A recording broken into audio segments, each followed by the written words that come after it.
Welcome to Fine Tuning with Drew Taylor, your one-stop shop when it comes to animation, news, and commentary. I'm Drew's co-host, entertainment writer Jim Hill, and he and I are recording the show on Thursday, May 27th, 2021. You wanted to start off by mentioning, today we have, a couple of things going live over at Paramount Plus, right? Yeah, Rugrats is going live at Paramount Plus, and then Eden and Camp Cretaceous are on Netflix. And then Cruella tomorrow. What are you going to do, Jim? Are you going to go to the theater? Are you going to spring for I don't know. I mean, Plus? You had said so many nice things about the Craig Gillespie film. I have not been to a theater since the last film you were associated with, Pixar's Onward. By the way, Drew wrote a great, making a book. Pick it up. Yeah, perfect Memorial Day gift. Yeah. There you go. Tomorrow is kind of a crazy day. I'm out running all sort of nuptial related errands. My niece Priyanka got married this past Saturday. Likewise, my nephew Nick is getting married later this summer, and my sister, because she wanted to dodge paying taxes, had the gift sent to my house and I have to take it to her house. So I feel like I'm out doing all those sorts of errands, and I may earn a treat by doing that. So I may actually go to a theater and catch Cruella and actually watch something on the big screen again. Or Quiet Place too, also. I mean, it feels like the summer is really kicking off this weekend. Well, no, again, don't get me wrong. I want A Quiet Place 2 to make as much money as possible, likewise Cruella, but I'm not a horror movie guy. I have not seen Quiet Place 1, and I'm not seeing Quiet Place 2. I don't need big spider creatures that come and eat you because you make noise, because I'm a noisy guy, all right? I'd be taken down to the first 30 seconds of the invasion, all right? It's true. They have no patience for anecdotes. No, Jim. That's it exactly. Hey, let me tell you, a very long story, and down I'd go. I wanted to ask, though, what did you make of the Amazon deal this week? Oh, it was interesting. I'm very interested in what it means. And then today we found out that Bezos is leaving. So yeah. It's been an interesting week for Amazon, but one of the big movies that MGM has coming out later this year is Addams Family 2. So it'll be interesting to see what happens there. Yeah. But what was fascinating for me reading the stories in the trades were basically they're buying MGM to make sure you stay longer on the site and shop. It's such a strange entry point. A notion of we need that film library because we need you to loiter. And don't get me wrong, Amazon has been creating great content. They've got the marvelous Mrs. Maisel, right? Yes, correct. Yeah. So, I mean, they're no slouches, but it's just so weird, the whole notion of we need that because we need you to come here and loiter and buy things. Yeah, it's interesting. They have that Tomorrow War. Did you see the trailer for that? Yes. It looks fun. No, it does. I don't know. I have this uneasy feeling that sometime in the future, we're going to see a film with the same premise where suddenly these strange people arrive in the middle of a sports game and, hi, we're from the Walt Disney Company in 2021. We need you to go to a theme park. We need you to buy us a augmented reality peripheral based off of a failed earlier toy initiative. Yes. Yeah. Yes. Weren't you around? Didn't you come to I was at that press day for that thing. What was it called? Imagination something? Yeah. Playmation. There we go. Yeah. Do you remember going into the faux child's bedroom? Yes. Now put on the gauntlet and shoot at the Hulk figure. And it's like, hey, you think I have hand-eye coordination, don't you? That was a weird event. Okay. All right. On to far more successful Disney-related topics. Did you see they've just continued the Inside Pixar series? I saw that. God, there are so many of these. There are. But I want to say this most recent set, which went live this past Friday, they're all grouped under the heading Unpacked. These ones are narrated by comedian podcast hoster W. Kamau Bell, and I've enjoyed all of these. I mean, they have mixed them up. But I honestly think this set, the episodes 16 through 20, may be the best of the bunch. Yeah, they were really good. No, I totally agree. I especially enjoyed the squint test where they were talking about, the use of shape in Pixar films and how the messages that are put across. But on the other hand, the Inner Drive one made me think back to the Cars 3 press event. Were you and I together in the car when they ran it around the track? Yes, I have a very flattering picture of the both of us in our helmets. Yes. Yeah. Do you remember the Disney version of The Hitchhiker's Guide to the Galaxy where they have the terminally depressed robot with the giant head? Yes. That's me. Pretty much the size of the head of the robot is the way I look at that press event. But the weird thing is it reminded me of the stuff we learned at that press event. And there really was a lot of impressive stuff that they did for Cars 3. It was kind of a disappointment that that one didn't do as well as I think it should have. Yeah, it was fun. So 4 new Inside Pixar shorts under the heading Unpacked. Definitely go check those out, folks. Meantime, we are now 3 weeks out from Luca debuting on Disney Plus on June 18th.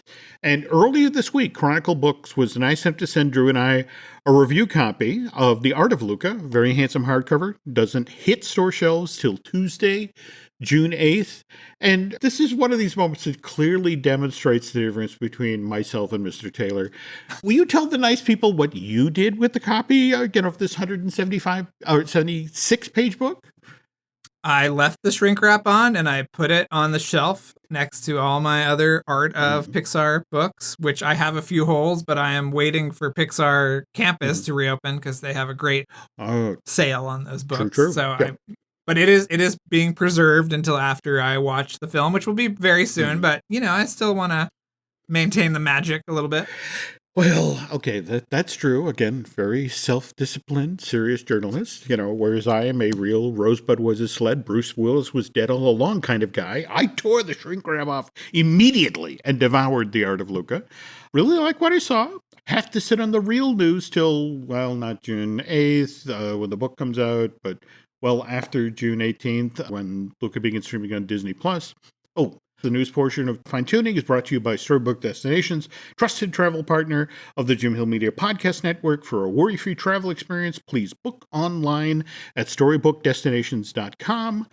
So before we put Luca in the rearview mirror of our Vespa, we should mention that they released a new featurette for the film back on May 20th. Did you see this one? Yeah, that's the one where Jim Gaffigan and Maya Rudolph are interviewed, right? Yeah, the one that, stresses friendship and the friendships that we make during the summer when we're kids are the ones we will hang to. I thought it was very, very sweet. Speaking of other things we can't really talk about without spoiling things, I know we have talked previously about how Disney stumbled in their handling of the season 2 finale of Amphibia, but it finally aired this past Saturday, May 22nd. So what did you think? I thought it was awesome. I thought it was so good. And by the way, Jim, that was so democratic that I think you should run for office. That they stumbled. Okay. I thought it was really wonderful, and I love that they gave us a little sneak peek at season 3 at the very end. Yeah. So this episode has some intense final scenes. It may be scary for younger viewers, kind of scary for older viewers too. It's been a while since I've seen Disney television animation do something quite that intense. Listen, Jim, we both know if Keith David is in your Disney animated project, something intense is going to happen. That's all I'm going to say. It's very true. What I enjoyed about this was getting that little taste of season 2 of Owl House. Oh, I didn't see that promo because I think my recording cut off. I DVR'd it like the old man that I am, so I think I didn't see that. Okay, but now I'm jealous. It's online. Search term you want is Return to the Isles, but that got dropped separately from the show on May 20th. It just looks like season 2 is going. Lots of fun places. And it was renewed for season 3 as well. Yes. Yeah. But we still don't know when season 2 is coming, right? Well, Jim, it's all a nice waiting game these days. Okay. All right. That's a polite way of putting it. Before we step away from Owl House, have you seen where the Mystery Shack has actually made a king plush? Yes. The little dog wearing the skull character from the show. They put it out there for $24.99, and I guess the first wave just went instantaneously. the Mystery Shack is not completely above board, Jim, but they fill in those gaps that fans of these shows have because Disney doesn't actually produce the merchandise. Is that how you would describe it? Did you see this past week where Alex Hirsch was talking about the art of book for Gravity Falls? Yes. Right as I read that tweet, Jim, steam came out of my ears. Yeah. I honestly don't get this. You had everybody at publishing had signed off on it. They had done a wonderful job. And then it's just sort of like, we don't want to sell to that audience. And it's just sort of like, really? And they'd already done the third book. Remember when the actual hardcover book came out of the Dipper supposedly owned? Yes, I did this whole thing at Gallery Nucleus. I don't remember if Alice came or not, but in Alhambra, there's this great gallery, and we did this Farewell to the Falls event where it was like the book launch, and we did a whole art show, and Alex was there, and it was a lot of fun. And for the finale, which I'm still wish we had season 3 of that one, Jim. But yeah. I know. It's sometimes standing outside of these shows and outside of the decisions that are made, not necessarily by the talented folks who actually make these shows at Disney Television. Or excuse me, you're going to correct me again because we have the new name. Disney branded television. Yeah. Okay, see? I can occasionally retain a fact. But yeah, it just kind of kills me that you have places like Mystery Shack that have to step up because there are clearly fans of the show that want a King plush. And Disney won't do it, so we will. And speaking of which, that supposedly second wave will be available in June. If you want information about that, go over to mysteryshack.com. But you didn't hear it from me or Drew, okay? No. So again, we had Amphibia season 2 finale promoting the season 2 premiere of Owl House, which again is still months away. It's hard to top the Teen Titans Go See Space Jam. I stood outside of this project and you're kidding me. An 80-minute long original film that's basically those characters doing a watch party for Space Jam: A New Legacy. Am I reading this right? Well, they're watching the first movie. Oh. Yeah. And so it's airing on television ahead of the new movie. This is big, like rerunning Back to the Future before Back to the Future is in theaters. Okay, now, all right, yeah. Okay. Now it's making sense, yes. Okay. Yeah, they're going to put it on Cartoon Network on June 20th at 6 p.m., and then there'll be a digital release for Warner Brothers Home Entertainment on July 27th to really get you in the mood. That actually sounds fun. So again, the original Space Jam from 1996, as opposed to the movie that doesn't come out till, that's still July, right? Yeah, July. Okay. Yeah. This kind of dovetails into the next item you suggested to talk about for today's show, which is how many people remember the Garbage Pail Kids cards? They debuted back in 85, and to be honest, I was too old to be collecting them at this point, but I do remember a very good friend of mine, his very first job when he got out to Hollywood was working on the Garbage Pail Kids movie in 87. And this gentleman has gone on to be very successful. In fact, he's teaching film editing now at UCLA, and it's actually edited some very high-profile comedies. But I just remember, hearing from him in town when he was working at the Garbage Pail movie, which had literally like $1.45 for its effects budget. How do you edit together garbage? How do you make this work as a film? So to see that we have a Garbage Pail Kid animated series coming from Danny McBride, which is going to be produced by Michael Eisner's company, is that correct? Well, yeah, he owns Topps now, so I think that was where the cards came from. And then, what is his company called, Jim? Tornante? I think of Garbage Pail Kids, and again, I get that people collected the cards, and it was gross, but it was funny. But the fact that Danny McBride is on board with this, and frankly, Eisner's animation company, have you yet finally gotten around to watching BoJack? No, but I have no excuse. And I know Tuca and Birdie is coming back to Cartoon Network. Yes, so. The writing there, coupled with the animation, the voice talent they get for these things, second to none. So it's one of these things where it's like, dear Lord, I'm actually going to have to sit down and watch the Garbage Pail Kids animated series because of the people who were involved. Coming soon to HBO Max, Yeah. now a subsidiary of Discovery Channel Inc. Again, while we're talking about subscription streaming services, we have the news from Peacock about the Boss Baby sequel, which I'm fascinated knowing the way the animation world works, that the notion that they've crept up the release date of this thing from September 17th to July 2nd? A lot of overtime. Yeah. Those DreamWorks animators are plugging their way at. God. And it's going to premiere on Peacock very same day it's launched into theaters.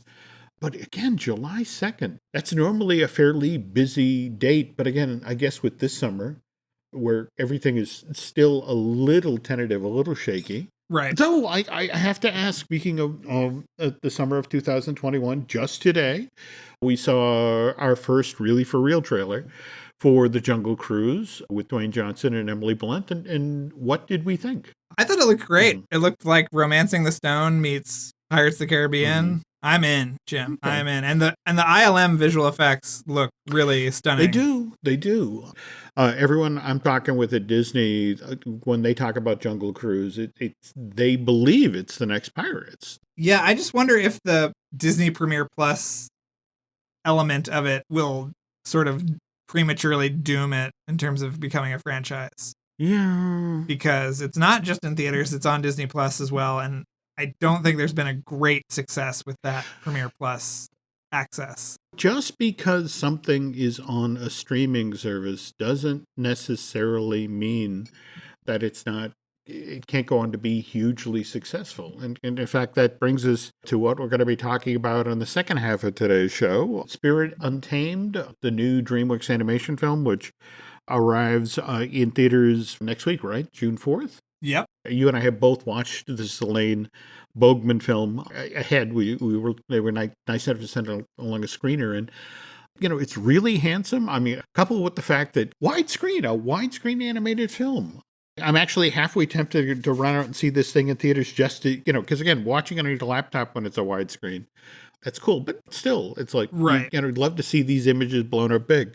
How did you like the story? How did you like what they did? Listen, this is not the most sophisticated story. This is not Soul. There aren't, deep questions and philosophical quandaries that we're getting into here. But I thought it was very charming. It was nicely animated, great voice cast. Jake Gyllenhaal is in it, Walt Goggins. Julianne Moore, yeah. I just think it was Julianne Moore, yep. And, it's just a lovely, fun, kind of movie. And I really enjoyed it. And I think people will too. Obviously, I'm not the target audience. This is aimed at a very specific Neither you nor demographic. I are girls 4 to 12. But on the other hand, right. if you have a girl 4 to 12 in your life, this will hit big. Or if you have a girl 4 to 12 in your heart, Jim, you feel as if this demographic is aligning with you. Speaking of which, though, of course, obviously, Spirited Untamed, and of course, the animated series that this is based on, Spirited Riding Free, all came from another project, another DreamWorks project, Spirit Stallion of the Cimarron. And when Drew and I get back from this break, we're going to talk about that film. ¿Hablas español? Sprichst du Deutsch? Kan du norsk? If you used Babbel, you would. Babbel's conversation-based techniques teaches you useful words and phrases to get you speaking quickly about the things you actually talk about in the real world, with lessons handcrafted by over 200 language experts and voiced by real native speakers. Babbel is like having a private tutor in your pocket. Start speaking with Babbel today. Get up to 55% off your Babbel subscription right now at babbel.com/Spotify. Spelled BABBEL.com/Spotify. Rules and restrictions may apply. This episode is brought to you by Amazon Business. We could all use more time. Amazon Business offers smart business buying solutions, so you can spend more time growing your business and less time doing the admin. I can see why they call it smart. Learn more at amazonbusiness.com.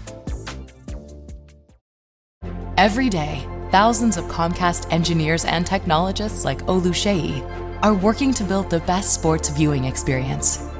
Some of my favorite moments throughout my life are watching sports with my dad. Now I work at Comcast as part of the team that created our AI highlights technology, which uses AI to detect the major plays in a sports game. And now, millions of sports fans will never miss a moment. Visit ComcastCorporation.com/sports to learn more.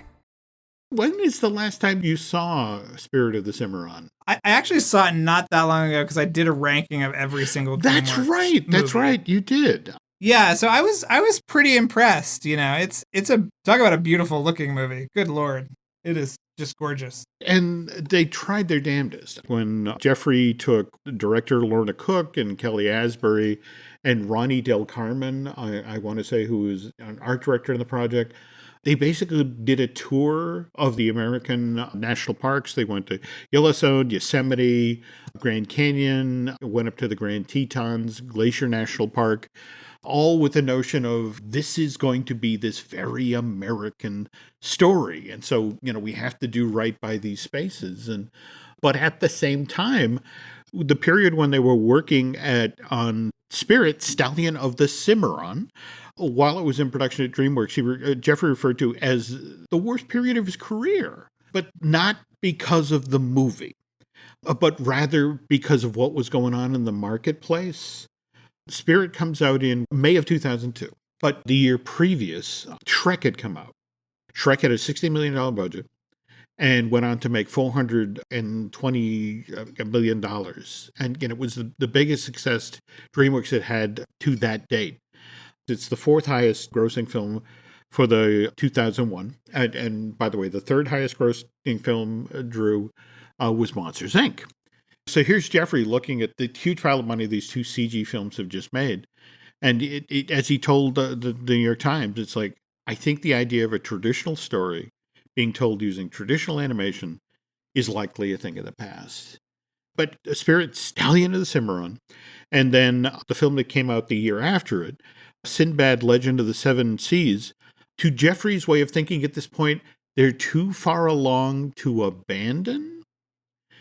And I just wanted your thoughts on, given what you and I know about what happened 10 years later, where I think how many of DreamWorks Animation's features did we see abandoned well into development? I mean, we had things like Monkeys of Mumbai, Boo, Larkin, the thing that Josh was associated with, Me and My Shadow. Yep.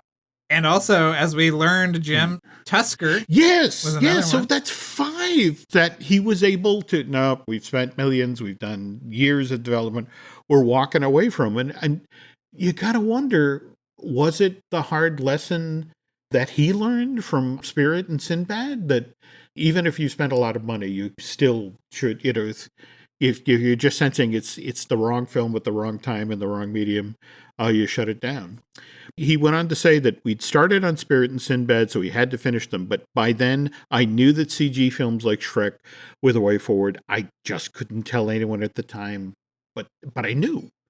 When you looked at Spirit, Stallion of the Cimarron, did the notion that this was supposed to have been Lion King 2.0 ever occur to you, or? No, and we should probably say to people who haven't seen the movie that one of the interesting things is that the animals don't actually talk.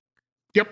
They have a kind of voice. It's almost a Terrence Malick style voiceover. Yep. And Spirit is voiced ostensibly by Matt Damon. It turns out he was the third pick. Jeffrey Katzenberg's habit of, I need the biggest possible star to be a voice talent in my film. So evidently, when they're working on Spirit, he wanted a genuine Hollywood legend to voice the character. So the first guy he went to was Robert Redford. And Redford politely turns him down. And so he defaults to the next beloved figurehead in Hollywood, and that's Tom Hanks. It's same thing. It's just, Hanks was, thank you, very flattering, but no. And so Matt Damon was pick number 3. Given that Damon just a year or so previous, I'm blanking the name of the character he voiced in Titan AE, but it's like, it's not even his animation debut. Oh, yes. But again, one of the reasons you go after Robert Redford, you go after Tom Hanks or Matt Damon is you want your film to be perceived as important. You want, because face it, a movie about horses, you've already got guaranteed girls 4 to 12 are going to show up. And likewise, they're going to drag their mothers. You got 2 of the 4 quadrants that you need to be a giant box office hit. The definition of the 4-quadrant hit is you get males, you get females, you get people under 25, and you get people over 25. But again, you're in this weird spot in animation history where traditional is going in the rearview mirror really fast in regard to audiences' tastes. Disney learned that the hard way when they did their big push to return to hand-drawn animation with 2010's Princess and the Frog, and that underperformed. And then we entered that weird period where in order to confuse the males in the audience, who wouldn't go to a Disney princess movie. Did you ever get that borne out when you were at Disney? Did they ever actually talk about the belief that why Princess and the Frog underperformed was because the movie had princess in its title? I had heard that. Yeah. Okay. Which, it gave us John Carter instead of Princess of Mars. Well, no, that's it exactly. Or more to the point, we got Frozen as opposed to the Snow Queen. Or Snow Queen. Or Tangled instead of Rapunzel. Now, speaking of Disney princesses, again, because they wanted that Disney magic, that's one of the reasons they went after Lorna Cook to be one of the co-directors of Spirit, Stallion of the Cimarron. She had her definite Lion King chops. Lorna had worked on the animation of the adult Simba, likewise had been part of the story team, but she'd also worked on Belle. And then, the second director was Kelly Asbury, right? Yes, our dearly departed Kelly. Yeah, we just lost him last year. But then again, the notion of you're going for that 4-quadrant hit, and and music was obviously a big part of Lion King's success, and that was Sir Elton John and Sir Tim Rice. So this time around, Jeffrey recruits Bryan Adams, right? Nothing says American West like a Canadian pop star. Yeah. All right. They have majestic mountains, too. They have places where horses can run. They do. 3 months out of the year, of course. But, That's true. But the key part, again, supposedly to get, the dads and the sons to come out and see Spirit, Stallion of the Cimarron. Let's talk about him hiring John Fusco, the gentleman who wrote the screenplays for Young Guns and then Young Guns 2. The notion was he wanted this to be both a classic Western, to hit all the Western tropes, but at the same time appeal to a modern audience. And what are your thoughts on this sort of thing when you hire a guy who's good at live action screenplays to do a script for an animated film? Well, from what I understand, it was not the easiest process, correct? Yeah. Going through all these people, you see why they made sense, at least on paper. Yeah. Whether or not they worked out in the end, but when I look at the finished product, it's not untalented. There's some strange stuff in it. Like everyone talks about the end of the film where the Indian warrior Little Creek and Spirit are effectively trapped at the edge of the Grand Canyon by the U.S. cavalry. And then Spirit jumps over the Grand Canyon. You've seen that more recently than I did. Does that still play, or? I don't think I even realized it was the Grand Canyon. Okay. But it definitely had shades of Bart and Homer jumping over the Springfield Gorge. I will say that. I'm king of the world! Yes. Well, the weird part of it, I found out today, you remember how the opening sequence of the film, you're following that bald eagle doing that amazing sort of flyover. And then at the very end of the movie, for a tenth of a second, here's Spirit and his horse bride Paint. And suddenly out of nowhere, the eagle comes back. Supposedly, there was an iteration of this film that they actually test screened, where at one point you were supposed to get the sense that Spirit had somehow been blessed with the eagle spirit. And so when it came time to jump the Grand Canyon, the effects department at DreamWorks created this sort of, you can almost see them. Maybe they're there, maybe they're not, but giant eagle wings. So his eagle spirit helps Spirit and Little Creek make it across the Grand Canyon. There we go. Okay. All right. That's the exact noise evidently audiences made at the test screening. So it's just sort of like, okay, let's not do that. So it got pulled out. Given where you used to work, I particularly wanted to share this detail with you because remember when we talked about it at the top of the segment how Lorna and Kelly and Jeffrey go tour America's great national parks. But when it comes time to study horses and to make sure that, I mean, face it, 'cause we they did horses in Princess of Egypt and Tuvlio, is that the name of the horse in the Road to El Dorado? Jim, your knowledge of the Road to El Dorado far exceeds my own. Okay, all right. So they'd already done horses, but they wanted to do the best horses DreamWorks had ever done before. So where do they go? They go like 3 streets over from the Glendale DreamWorks campus to the Los Angeles Equestrian Center on Riverside. Have you ever been there or? I have, yes. Yeah. And it was also very fun to just drive to work and have to wait for the horses to cross the street. I always enjoyed making the drive over from the Disney lot to WDI. And as you describe it, it's just, I got to wait for the horses. They're very cool in this very Los Angeles setting to have to, let's pause here for the horse.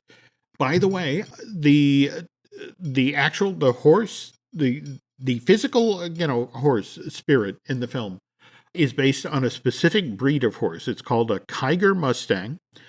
It's a breed of wild horse that historically resisted being domesticated, becoming beasts of burden. And so their numbers dwindled, but a breeding program brought them back in the 60s and 70s. So when DreamWorks was looking for a unique style horse to be the star of this film, they zeroed in on the Kiger Mustang. And in fact, they reached out to the Bureau of Land Management and effectively adopted a newly born Kiger Mustang colt. His name was Donner, who was born at a ranch up in Bend, Oregon. As the film moved along, and remember, the earlier part of Spirit Stallion of the Cimarron, we see the title character is a young colt, and so they would send artists up to sketch it so that they'd have the distinct look of that horse. But it's 20 years after the film was released, and because the film was 4 years in development before it was released, Donner, the horse they adopted, is still alive. He's just recently celebrated his 25th birthday. He lives, it's a ranch in Santa Barbara. Return to Freedom, an organization that actually champions the cause of keeping wild horses free. And he's up there enjoying his golden years on 300 acres of pristine California pasture. So we have Jeffrey Katzenberg doing everything he can to make Spirit Stallion of the Cimarron a hit. But as we mentioned, in his heart, he's like, audiences' tastes have changed. They prefer the CG stuff. And so when did you first hear the term tradigital? The term what? Tradigital. I have never heard this term, Jim. You are pushing something on me right now. I'll give you the spelling, folks. It's TRADIGITLA. This was something that Jeffrey, evidently the folks at DreamWorks invented and began to push with the notion of, okay, so we're making a hand-drawn film, but it has a lot of CG in it. It has CG characters and CG backgrounds. So this isn't really a hand-drawn film. This is a tradigital film. And so if you love CG, you should come see our Spirit Stallion of the Cimarron or Sinbad, Legend of the Seven Seas, because it has a lot of CG in it. This really did not work. Both of these films did so poorly at the box office. I mean, Spirit Stallion of the Cimarron cost $80 million to make, an additional $30 million to promote. I want to say during its entire run in North America, it only sold $73 million worth of tickets, and overseas only 49. So, I mean, Katzenberg himself was quoted in a 2012 interview that we once made a movie called Spirit Stallion of the Cimarron, which was one of DreamWorks' least successful movies. But again, that's 2012. We jump ahead to April of 2016. Comcast buys DreamWorks Animation for $3.8 billion. And at that point, because Comcast wants to recover this sizable investment as quickly as possible, word comes down, it's time to start mining DreamWorks' back catalog. And there in the pile of projects that never quite delivered on their original promise is Spirit, Stallion of the Cimarron. Only now There's absolutely no pressure to deliver a film that has to play to 4 quadrants. This version, whatever they're going to do with the Spirit IP, it only has to play to the audience that really, really, really likes horses, and that's girls 4 to 12. And what, of course, helps here is that the year previous, 2013, DreamWorks Television Animation had signed a deal with Netflix. They had committed to creating 300 hours of exclusive original content for that streaming service. And so it's one of these things where Comcast is looking at that deal and looking at what they have with Spirit, and it's just like, do this show for 4 to 12-year-old girls. And so they commit to 52 half-hour-long episodes of a show that eventually became called Spirit Riding Free. It debuts in May of 2017 and immediately becomes what Jeffrey had wanted originally with this, a smash hit. In fact, I wanted to share what Shannon Vaca, who's the vice president of franchise strategies at the Universal Brand Development, had to say about what's going on with Spirit right now. And she said, there's currently nothing like this show in the girls' space. Spirit Riding Free represents today's generation of independent, adventurous girls, and at the center of it is this wholesome narrative. This animated series uniquely and authentically owns that undeniable girl-horse bond, and girls are now living out the Spirit Riding Free series in real life through the toys and the books, as well as fashion, home, and other merchandise. Honestly, what's so funny is if you go right now to Target, yes, they actually have their Disney Princess aisle, but as you turn the corner, there's a Spirit aisle, Drew. I mean, and it's just toys not only for the animated series, but it's toys for the feature film, which again comes out on June 4th. It used to be you really had to shoot for that 4-quadrant hit to really have a hit movie. And now to live in this streaming sphere where you have this piece of straight pipe for Star Wars fans or for Marvel fans or for little girls 4 to 12, you can have an absolute smash and forget about the other 3 quadrants. Just sort of like, I have a piece of straight pipe. I can get straight to my audience. To bring this sort of full circle, where did Spirit Stallion of the Cimarron finally wind up? I don't know. I mean, I think it's one of the more interesting movies from the studio. I really like Sinbad a lot too. It's a shame those movies didn't connect like they should have. I mean, and Road to El Dorado. No, they all have great charm. They have some amazing scenes, some wonderful characters. In fact, I was just reading today about Sinbad Legend of the Seven Seas, where Terry Ruscio, he and Ted Elliott wrote the initial screenplay for it.